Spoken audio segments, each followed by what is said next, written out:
Olá, meu irmão, minha irmã. Terça-feira da quarta semana do Tempo Comum.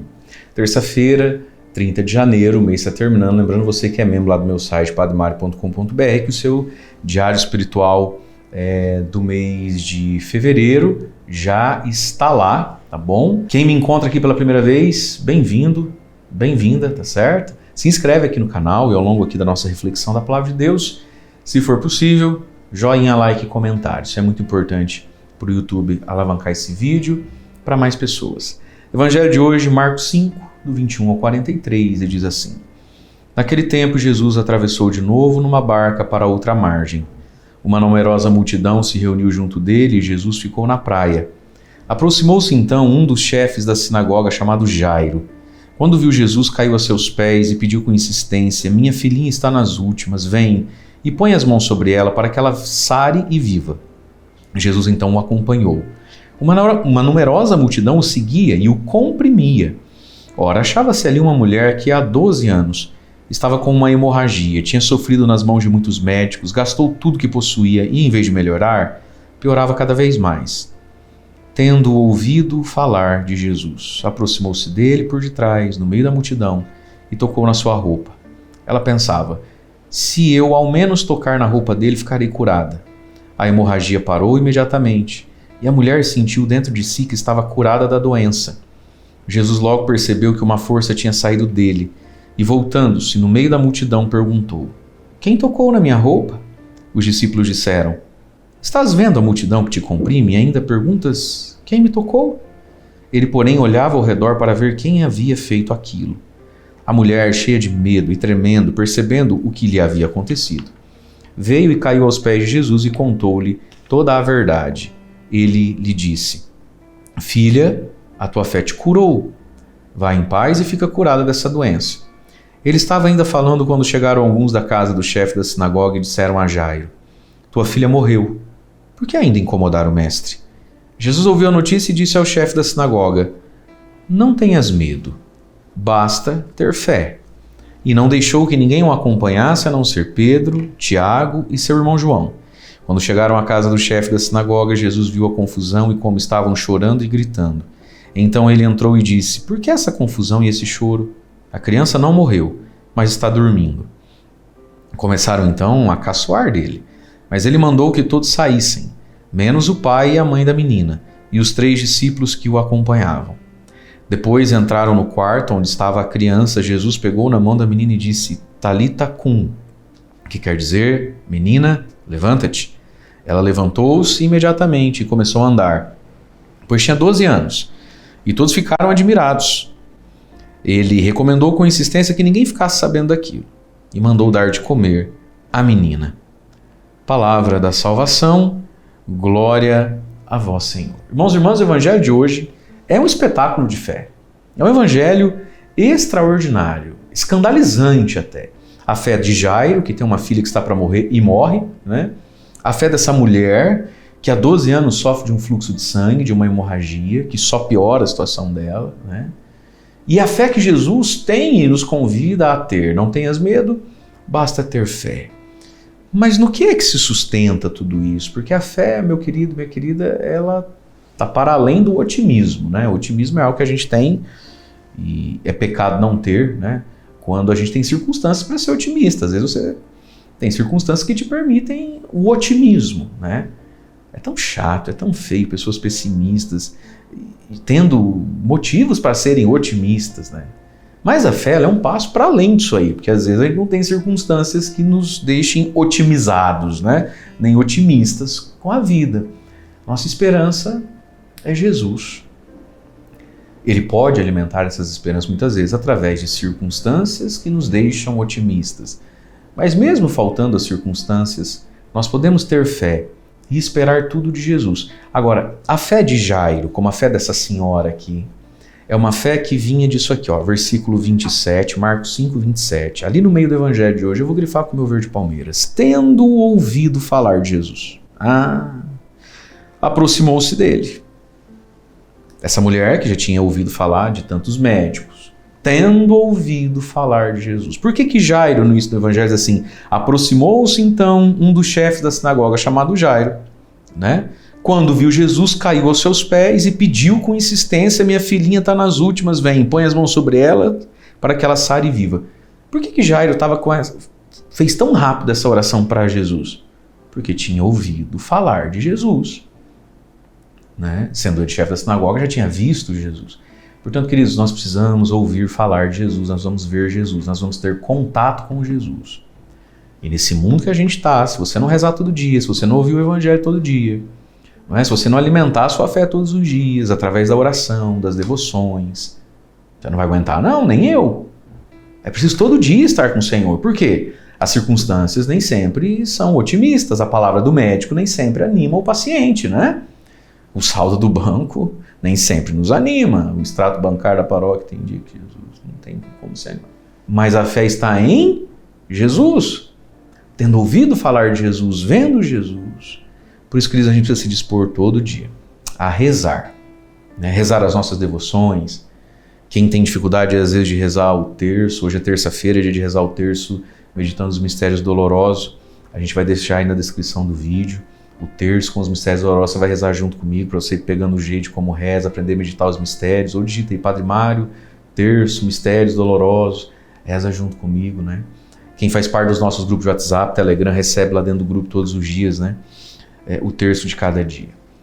Então, se a gente não reza, segundo, as nossas devoções, segundo, se a gente não reza com a palavra de Jesus, você que é membro do meu site, temos lá o Diário Espiritual, não deixe de fazer, não deixe de grifar, não deixe de meditar com aquelas perguntas e de fazer daí o seu momento de oração, né?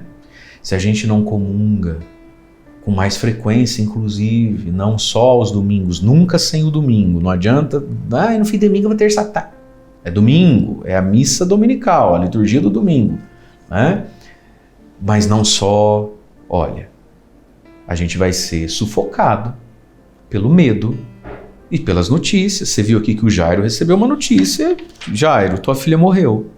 Por que incomodar o mestre? Acabou. É isso que o otimismo que virou pessimismo, que virou realidade, dizia. Mas Jairo é um homem de fé, essa senhora é uma mulher de fé, tendo ouvido falar, né? Tendo ouvido falar. E a fé desse Jairo é muito interessante, né? Um homem que reza, que intercede pela filha, um homem orante, um homem intercessor. Jesus, põe a mão no meu filho para que ele sare e viva. Põe a mão na minha filha para que ele sare e viva. Gente, a oração dos homens tem tanto poder, é uma pena que tem tão pouco homem rezando e os que reza tão pouco também. A oração do homem, a oração do chefe da casa, a oração do esposo, a oração do pai, né? E a gente vê que esse Jairo coloca Jesus em movimento. Jesus fala: não, eu vou lá com você. Só que aí Jairo, que movimenta Jesus, porque ele tem uma necessidade de Jesus, vai ficar por último. Porque todo mundo começa a relar em Jesus, pegar em Jesus, Jesus para, quem me tocou? Eu fico imaginando o Jairo olhando, falando: vamos logo Jesus, né? Eu fico imaginando o Jairo olhando para aquele povo e dizendo: caramba, eu que inventei esse negócio de fazer Jesus andar e vocês estão passando na minha frente. Muitas pessoas que servem a Deus têm essa sensação, né? Parece que a gente vai ficando por último. Deus vai curando, libertando, resolvendo todo mundo e todas as coisas. E a gente que é tão de Deus, parece que a gente fica por último, né? É verdade. Por que ficamos por último? Porque a gente aguenta ficar por último, meu irmão. Se você está ficando por último, é porque você aguenta ficar por último. Se tem Jesus, às vezes é rápido com pessoas, é porque elas são mais fracas que você. Se não fizer agora, elas se perdem. Você, como é uma bênção, vai ficar para trás um pouco. Paciência, fé e gratidão a Deus por assim ser as coisas. Mas, de novo, tendo ouvido falar de Jesus. Ouvir falar de Jesus. E aí, junto com esse ouvir falar, é preciso tocar nele, né? A mulher vai, então, diz que a multidão toda apertava Jesus, e diz ali, né, que Jesus, que ela dizia: se eu ao menos tocar na roupa dele, ficarei curada. Tocar na roupa de Jesus. Eu não sei se eu vou conseguir tocar nele, eu não sei se vai ter tempo dele impor as mãos em mim. Se eu tocar na orla do manto, se eu tocar na roupa dele, né? Que lindo isso. Existe uma pintura muito antiga que retrata, nas catacumbas dos primeiros cristãos, essa cena da mulher caída, esticando o dedinho, tocando em Jesus, na roupa de Jesus. Era uma imagem que se usava para a catequese dos sacramentos. Porque hoje você e eu não temos como tocar Jesus. Ele está no céu. O que de Jesus nós temos? Essa extensão dele, a roupa dele, né? A gente não chega em Jesus direto, nenhum de nós pega Jesus mesmo, mas ele está vivo e real presente nos sacramentos que a igreja celebra e ministra sobre nós. A confissão e sobre o batismo, o matrimônio, sobretudo a Santíssima Eucaristia. Tocar, se eu tocar na roupa, olha a fé dessa mulher. E quando toca, ela diz a palavra que ela sente que a hemorragia parou e Jesus percebeu, olha só, versículo 30. Jesus logo percebeu que uma força tinha saído dele. E pergunta quem me tocou. Os discípulos falam, Senhor, desculpa, né? Quem te tocou? Tá todo mundo tá relando, Senhor. O Senhor tá até descabelado. Jesus fala, não, mas uma pessoa que me tocou. Todo mundo estava esbarrando em Jesus. As igrejas às vezes estão cheias. Mas quem é que está tocando Jesus? A fé. Sabe? A inteireza de coração, a humildade no Senhor. Jesus falou, não, tá todo mundo esbarrando em mim aqui, esse calor que tá fazendo. Mas alguém aqui me tocou, saiu uma força de mim. Né? Que lindo isso. Por isso, meus queridos, a gente pode tocar também Jesus. Né? E aí a mulher fica curada. Filha, Verde Palmeiras, versículo 34. Filha, a tua fé te curou, vai em paz, fica curada dessa doença. E olha que lindo. A primeira cura que a mulher recebeu não foi nem o fim da hemorragia. Foi ouvir de Jesus, filha. Porque uma mulher que tinha esse tipo de doença na época era considerada uma desgraçada. Deus está castigando ela. Nem ela acreditava ou sentia que era ainda filha de Deus. Filha. Essa é a grande cura. Nós somos filhos. E olha, não importa o que a gente já fez. A gente ainda é filho. E a gente ainda pode usar da fé. Filha, é a tua fé que te cura. Né? Porque foi tua fé que te trouxe aqui.